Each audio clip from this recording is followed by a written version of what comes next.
மறந்தவதான் தூக்கி எடுத்து என்ன தோள் சுமந்து காத்தவதான்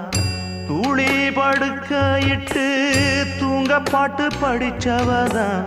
தூசி துரும்பு பட்டா தவதறி துடிச்சவதான் நோய் நொடியில்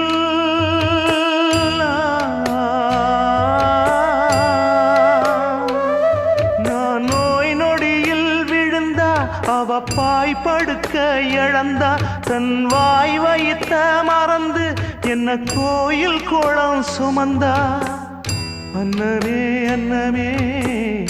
அன்னை சொல் வேதமே சொல்லத்தான் ஒரு வார்த்தை போதலியே ஏன் சொந்தந்தான் தாய விட்டு போகலியே.